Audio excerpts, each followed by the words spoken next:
后悔，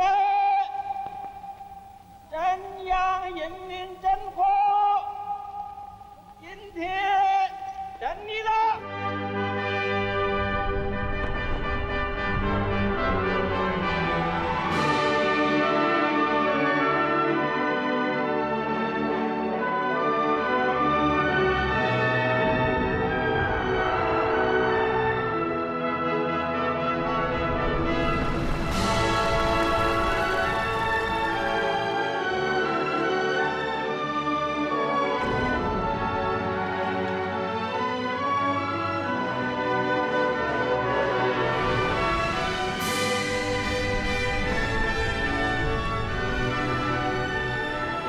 为建设富强、民主、文明、和谐、美丽的社会主义现代化强国努力奋斗。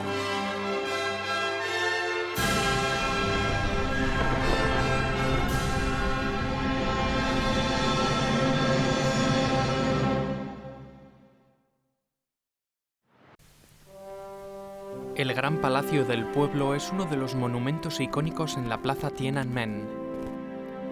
Su construcción se completó en 1959, en vísperas del 10º aniversario de la fundación de la República Popular China. Después de 6 décadas, aún luce tan elegante como imponente. Se erige en armonía con los edificios y el escenario circundante, lo cual refuerza la espléndida apariencia de la plaza Tiananmen.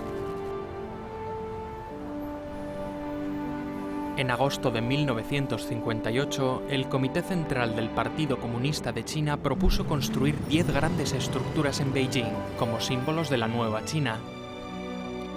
El Gran Palacio del Pueblo fue considerado el más importante de los 10. Sin embargo, faltaban menos de 400 días para conmemorar el 10º aniversario de la República Popular. El desafío que suponía completar las 10 grandes estructuras en tan poco tiempo era enorme. La magnitud del desafío es evidente cuando se hace una comparación con otros edificios famosos del mundo completados alrededor de la misma época.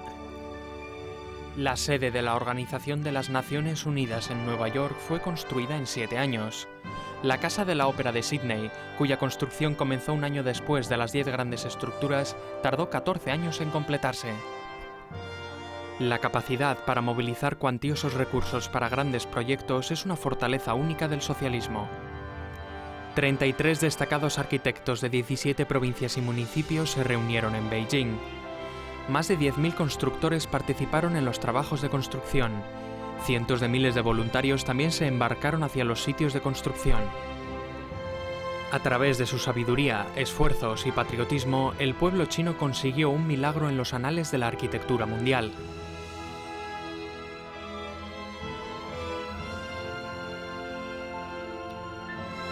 Viendo estos rostros sonrientes y llenos de firmeza y pasión, hasta el día de hoy aún nos sentimos conmovidos profundamente por esos años de pasión ardiente.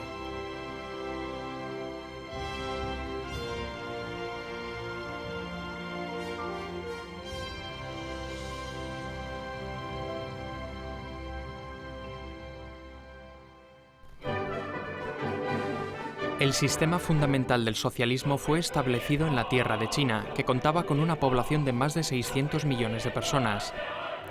Este fue un acontecimiento que marcó una época y que inspiró una pasión y un entusiasmo sin precedentes.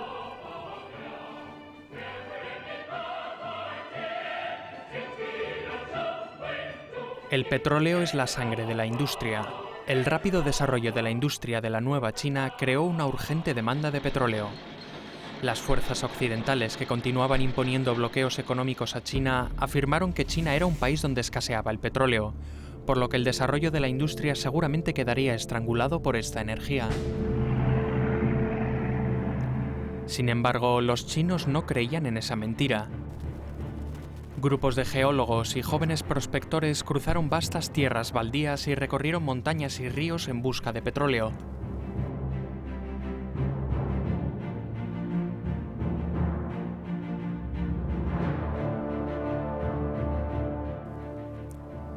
El geólogo Li Zhiquang, que había regresado a China desde el extranjero en 1950, recibió el cargo de ministro de Geología. Junto a Pan Zhongxiang, Li Zhiquang desarrolló una teoría para la exploración petrolera en tierra firme. Ambos propusieron centrarse en la cuenca de Qaidam, la cuenca de Sichuan y las llanuras del norte y el noreste de China para hallar los posibles yacimientos.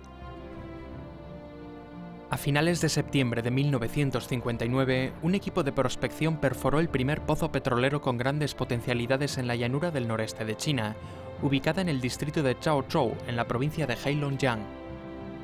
Ocurrió en vísperas del 10º aniversario de la fundación de la República Popular China.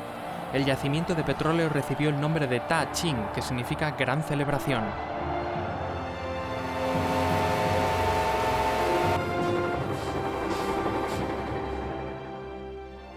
En 1960, el Comité Central del Partido Comunista de China aprobó un plan urgente para movilizar a 40.000 personas para que participaran en lo que se denominó como la batalla petrolera de Da-Qing. Carecían del equipamiento adecuado y las carreteras tenían una pobre terminación. Se enfrentaron además a una severa escasez de agua y energía eléctrica. La propia supervivencia de las decenas de miles de personas que acudieron se convirtió en un importante problema. Wang Jingxi fue el líder del equipo de perforación número 1205 y conocido como Hombre de Hierro. Gracias a su espíritu indomable y su arduo trabajo, su nombre estaba estrechamente vinculado con la batalla petrolera de Da-Qing.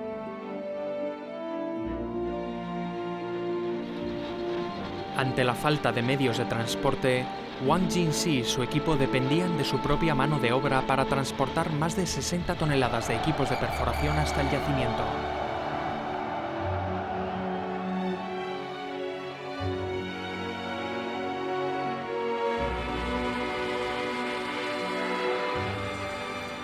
Sin embargo, una acumulación de presión subterránea provocó un estallido cuando se habían alcanzado los 700 metros de profundidad en el segundo pozo de petróleo. Wang Jingxi tomó la iniciativa y saltó al estanque de cemento extremadamente alcalino, revolviendo la pasta de cemento con su propio cuerpo, logrando detener el reventón.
Después de 3 años de arduos esfuerzos, en 1963, el campo petrolero de Da-Qing produjo 4.393 millones de toneladas de petróleo crudo, lo que representó el 67,3% del volumen de producción total de petróleo crudo del país. El 2 de diciembre de 1963, en el marco de la cuarta sesión de la Segunda Asamblea Popular Nacional, Zhou Enlai hizo un anuncio muy significativo. China puede ahora autoabastecerse de petróleo.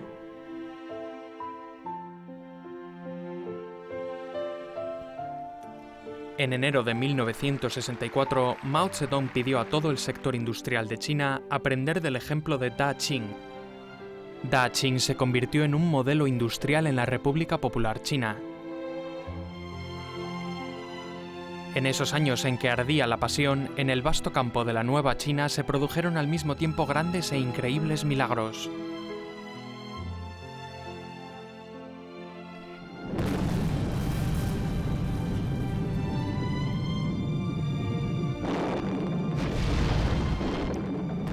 En medio de los ruidosos trabajos de perforación y voladura, el pensamiento del pueblo se concentraba en el distrito de Linxian, en la provincia de Henan, al sur de los montes Taihan.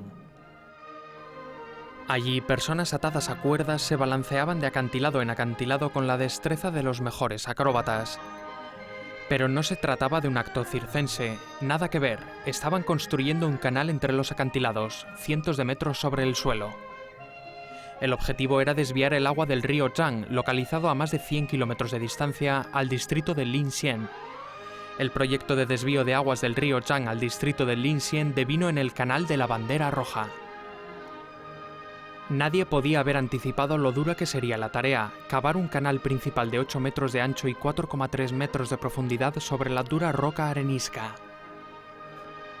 Con una cuerda atada a la cintura, volaban entre los acantilados y saltaban los ríos. Apoyándose en los acantilados como lagartijas, insertaban varillas de acero y hacían agujeros para explosiones. Detrás de estos movimientos aparentemente ligeros y fáciles, siempre se enfrentaban a pruebas de vida o muerte. Ren Yangcheng, el jefe del equipo de seguridad, resultó gravemente herido en 4 ocasiones, escapando milagrosamente de la muerte.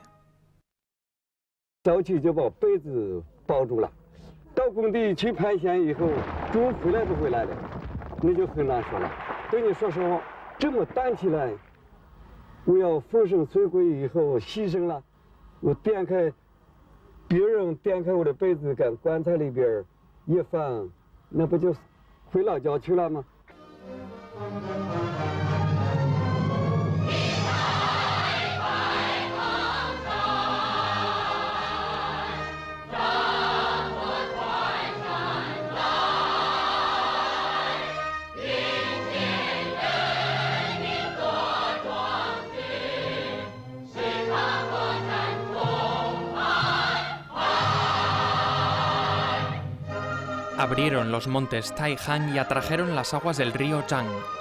Los residentes del distrito de Linxian estaban decididos a rediseñar el paisaje natural. Trabajando entre los imponentes montes Taihan, crearon un río en el cielo de 1500 kilómetros de largo, también conocido como el Canal de la Bandera Roja. Durante miles de años, el sueño ansioso por el agua de la gente del distrito de Lin se había hecho realidad finalmente.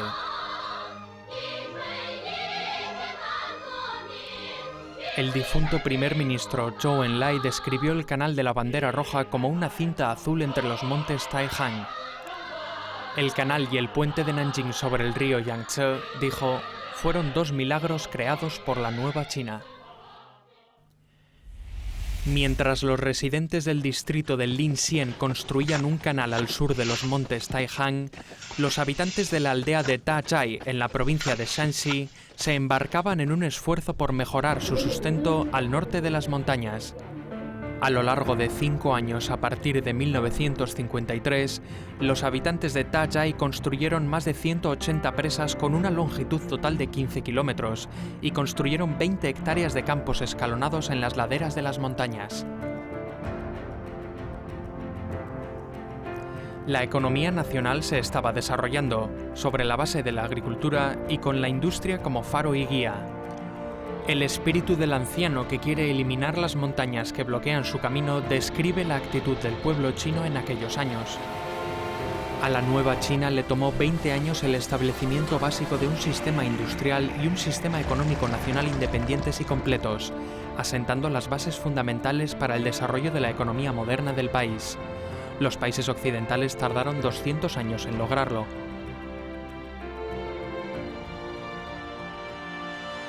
A principios de la década de 1960, en medio de las nuevas turbulencias que se sucedían a nivel internacional, la situación de algunas naciones vecinas de China era cada vez más crítica. Es el caso de Vietnam, que intensificaba su guerra contra la agresión de Estados Unidos. La capacidad de la economía china para afrontar un conflicto bélico era una de las principales preocupaciones del partido y el gobierno. En 1964, Mao Zedong lanzó la idea de la creación de los 3 frentes. Los 3 frentes hacían alusión a las diferentes regiones geográficas del país.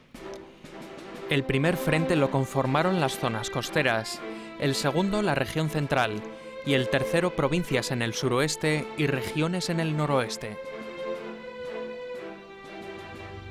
En 1964, Mao Zedong expresó: mientras el imperialismo siga existiendo, existirá el riesgo de guerra, Nunca sabremos con certeza cuándo pueden iniciar una guerra. Las bases industriales se establecerán en el tercer frente y la industria bélica se desarrollará también en el primer y segundo frentes. Con bases industriales y una industria de guerra podremos dormir tranquilos. En poco tiempo, a la par que se aceleraban las construcciones en los tres frentes, el Comité Central del partido promulgó la Directriz General para el país de estar orientado a la guerra y listo para la guerra. En respuesta al plan del Comité Central del Partido Comunista de China para la construcción de los tres frentes, varias universidades e institutos de investigación se trasladaron al oeste del país. En aquel momento, la Universidad Jiao Tong ya lo había hecho. En 1955, el Comité Central del Partido Comunista de China tomó la decisión de trasladar la sede principal de la Universidad Jiao Tong de Shanghái a Xi'an. Mientras acometían el traslado, una sensación de emoción permeó a los profesores y estudiantes de la universidad, embargados por la idea de que estarían promoviendo la ciencia moderna y desarrollando el noroeste del país. El 70% de los profesores registrados en la Universidad Jiao Tong se trasladaron a Xi'an.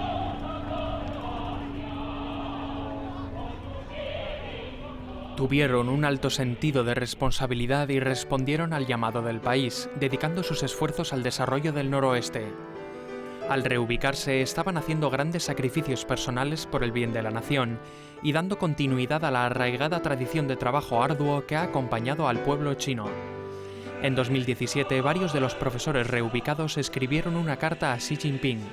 En la misiva, describieron su trabajo durante las décadas precedentes. Para su sorpresa, en diciembre de 2017 recibieron una respuesta del propio Xi Jinping. En su carta, Xi expresó su esperanza en que los profesores y los estudiantes de la Universidad Jiao Tong, ahora enclavada en Xi'an, dieran continuidad al espíritu demostrado en los años de la reubicación y dedicaran su sabiduría y esfuerzos al desarrollo no solo del oeste, sino de toda la nación. Esta carta de Xi Jinping mostrando su apoyo caló hondo en los corazones de los profesores. 总书记有提到，爱国奉献、无怨无悔，都是习切精神的体现。我们要在新时代找出我们的奋斗目标，再立新功。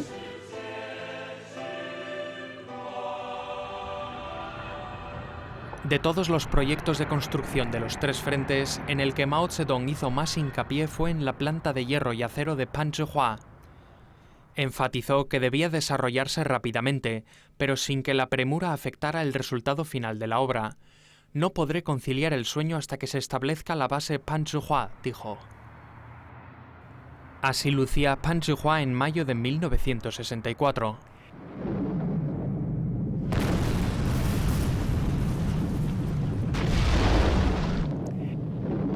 El sonido de las perforaciones y las voladuras resonaba a través de colinas desiertas que habían estado en silencio durante milenios.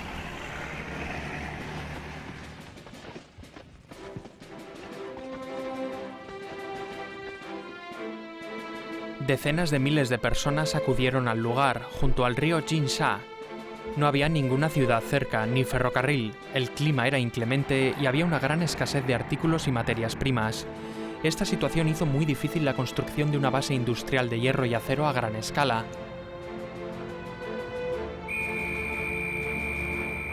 La comida se cocinaba en ollas apoyadas sobre piedras y los trabajadores vivían en tiendas de campaña erigidas en las montañas. Acampaban entre la naturaleza y comían hierbas silvestres. Así era la vida por aquellos días. En 5 años, cientos de miles de personas convirtieron aquel lugar desolado en una auténtica empresa de hierro y acero que ganó fama mundial.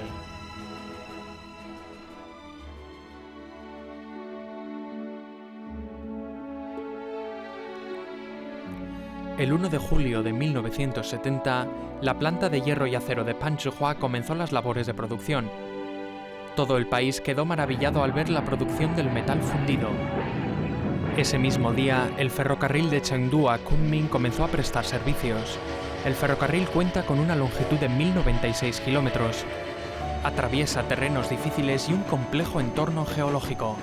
Expertos de otros países habían afirmado que las condiciones de esta zona imposibilitaban la construcción ferroviaria. Sin embargo, nada puede frenar la pasión y la determinación del pueblo chino para impulsar el progreso en su patria.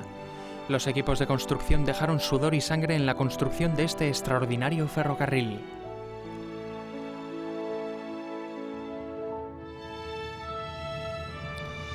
En el curso de las labores de construcción del ferrocarril de 1096 kilómetros de largo, perdieron la vida más de 2100 personas. Cada metro del raíl está anegado en el sudor y el sacrificio de estos mártires.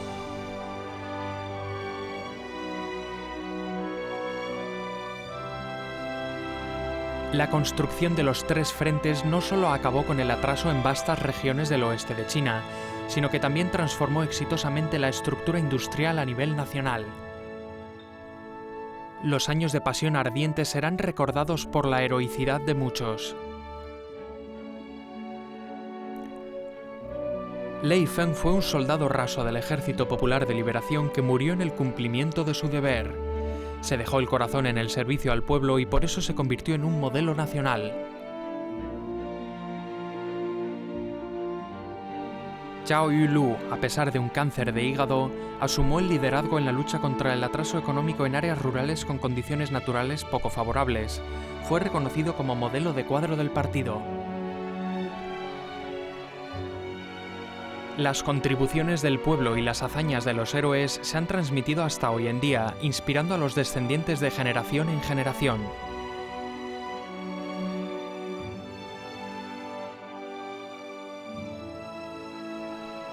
La pasión de un pueblo dedicado a la construcción del socialismo no tenía precedentes. Se fundó en el espíritu de Da Qing, el espíritu de las dos bombas un satélite y el espíritu de reubicación hacia el oeste. Todas estas iniciativas contribuyeron a enriquecer la historia de tradición revolucionaria de China.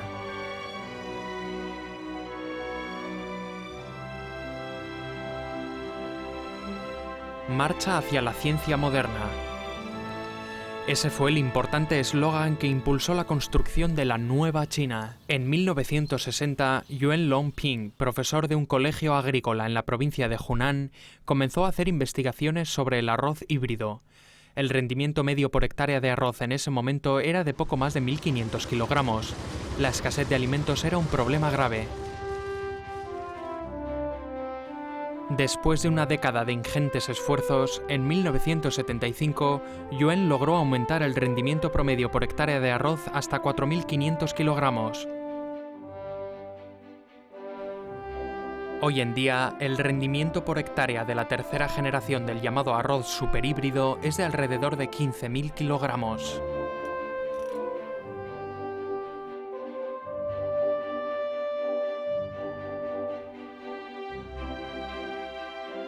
El 17 de septiembre de 1965, China creó la primera proteína sintética del mundo, la insulina bovina cristalina.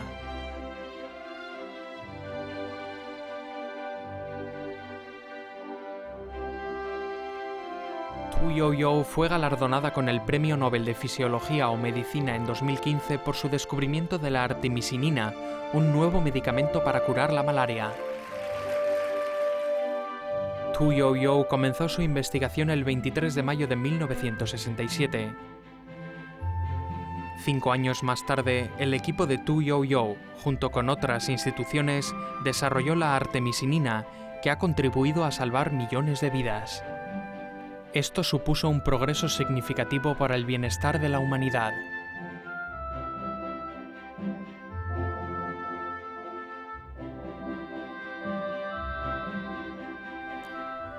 La salud física y mental no es únicamente una preocupación del individuo para su desarrollo integral, también es una misión del gobierno.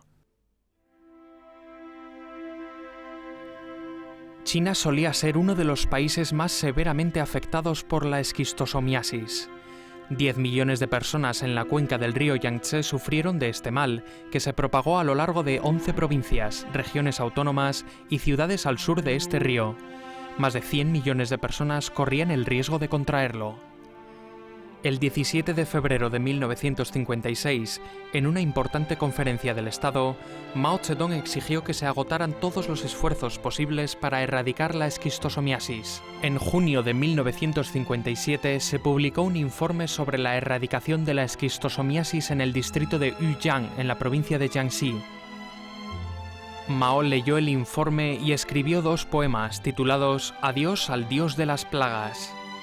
La brisa sopla las varitas de sauce. En esta tierra son todos santos como Sun y Yao. La lluvia de flores se arremolina acompañando nuestro ánimo. Las montañas verdes se convierten en puentes. Los azadones aran las 5 cordilleras. Los brazos sacuden la tierra alrededor de los 3 ríos. Preguntamos al dios de las plagas ¿a dónde se dirige? Le despedimos con las velas ardiendo. En 1965, Mao Zedong pidió que los servicios médicos y de salud se concentraran en las zonas rurales del país. Surgió entonces la iniciativa Médicos Descalzos. Sobre la base de su nuevo sistema económico y social, la nueva China estableció un sistema médico y sanitario sin parangón.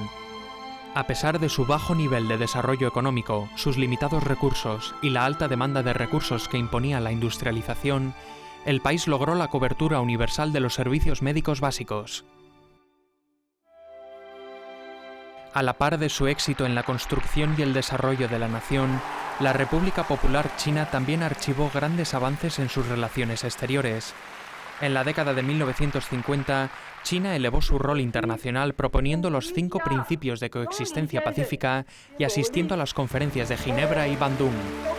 En la década de 1960, China desempeñó un importante papel en el escenario mundial en la lucha contra las aspiraciones hegemónicas de algunas naciones y mejoró su entorno internacional, desarrollando activamente sus vínculos de amistad con muchos países de Asia, África y América Latina.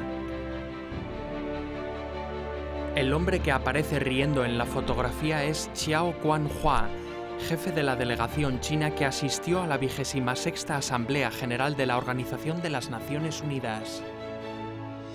Su risa sincera provoca una sensación de confianza y satisfacción.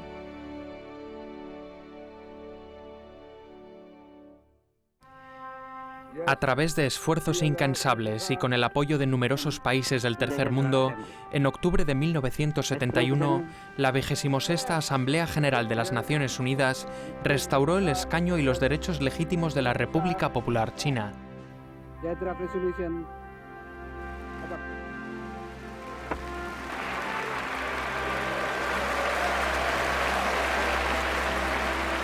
Mao Zedong, en una muestra de gratitud, afirmó que se logró con el apoyo de los hermanos africanos de China.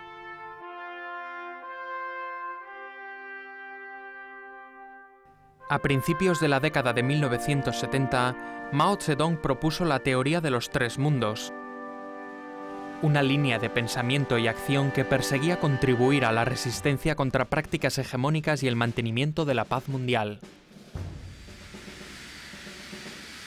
El 21 de febrero de 1972, el entonces presidente estadounidense Richard Nixon llegó a Beijing. El apretón de manos de los líderes de China y Estados Unidos fue ampliamente divulgado por todo el mundo.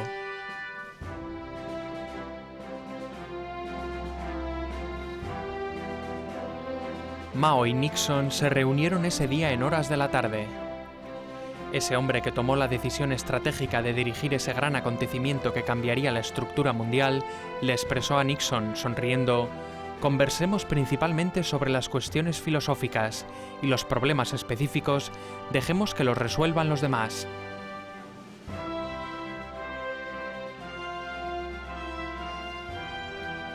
Seis días después, China y Estados Unidos firmaron el comunicado conjunto. La normalización de las relaciones entre los dos países comenzó a dar sus primeros pasos. A principios de la década de 1970, las relaciones diplomáticas de China comenzaron a florecer. Más de 40 países, entre ellos Italia y la República Federal de Alemania, restauraron o establecieron relaciones diplomáticas con China. Los bloqueos impuestos a China por los países occidentales durante más de 2 décadas llegaron a su fin. Un nuevo entorno diplomático comenzaba a fraguarse. A finales de 1976, China había establecido relaciones diplomáticas con 110 países. El país estaba desempeñando un papel más activo y preponderante en los asuntos internacionales. Se estaba convirtiendo en una fuerza importante en la defensa de la justicia y la paz mundial. China ya no podía ser ignorada.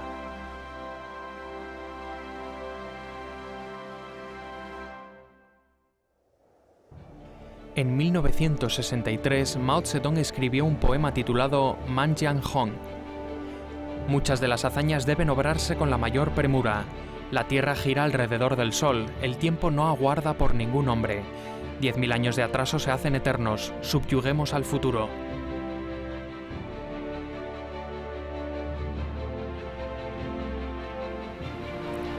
En los grandiosos años de pasión ardiente, 10.000 años eran demasiado largos, y la nueva China debía esforzarse mucho y luchar a cada minuto.